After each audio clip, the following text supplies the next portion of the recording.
Ya itu tentu kekurang fahaman sebagian masyarakat kita. Pertama, bahwa politik itu adalah memang tentang kekuasaan. Ya memang seperti itu.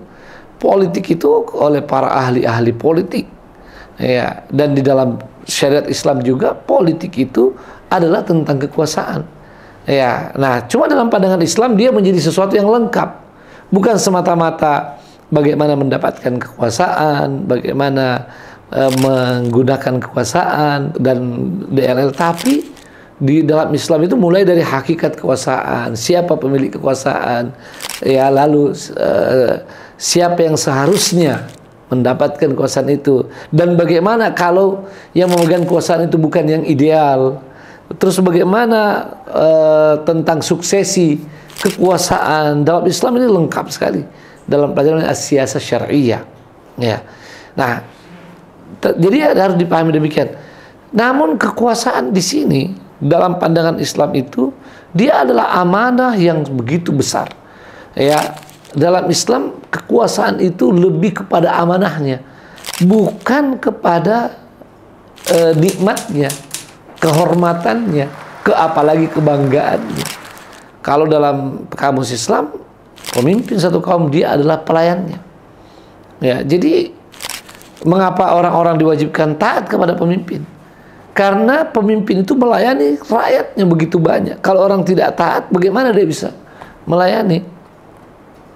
Maka kita perlu melakukan pencerahan pada masyarakat.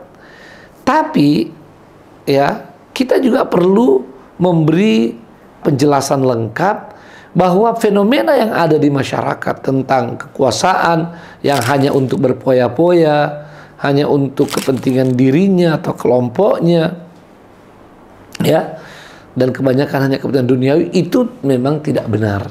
Ya, maka wajar kalau sebagian masyarakat menjadi alergi terhadap politik. Nah, tentu tidak bisa dibiarkan. Masyarakat yang ingin kekuasaan itu sebagaimana mestinya harus berpartisipasi, ya, baik secara umum dalam pendidikan politik, ya, dalam mewujudkan politik keumatan, kebangsaan, maupun secara khusus dalam politik praktis. Nah, kalau masyarakat alergi, tidak mau terlibat, memilih orang-orang baik, ya kekuasaan akan selalu dalam makna yang buruk tadi. Tapi kalau kita bisa memilih orang-orang yang baik, maka mereka ini akan menjalankan kekuasaan itu dengan sebaik-baiknya, dan mereka bisa memperbaiki sistem yang ada, diperbaiki lagi sehingga untuk berikutnya akan lebih sesuai dengan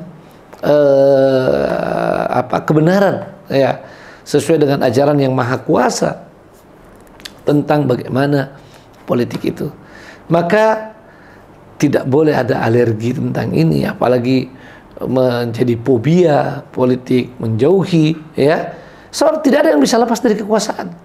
Nah, ya, manusia tanpa orang yang berkuasa itu sama dengan kehancuran, karena akan timbul fitnah, akan timbul huru-hara, ya, tidak akan ada keamanan.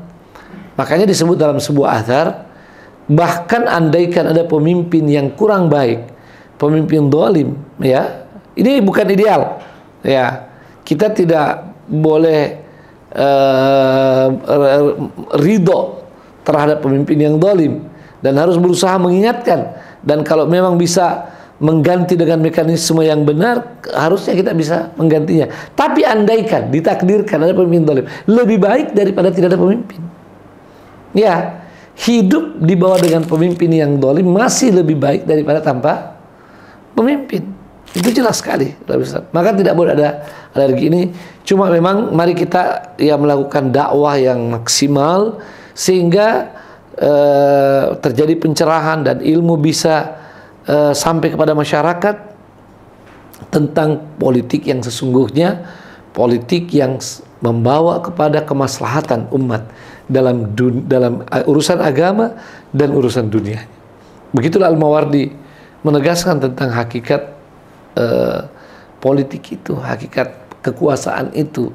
Dia sesungguhnya, ya, maudhu'atun, dia ditetapkan, ya, dia dibuat untuk mengganti kepemimpinan Nabi. Ya.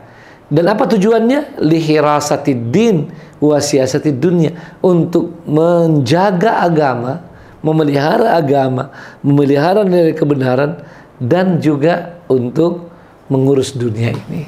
Nah, begitu. Mudah-mudahan masyarakat kita mau berpartisipasi baik dalam politik keumatan maupun politik praktis untuk memperbaiki keadaan kita, keadaan umat dan bangsa serta negara kita tercinta ini. Wassalamualaikum warahmatullahi wabarakatuh.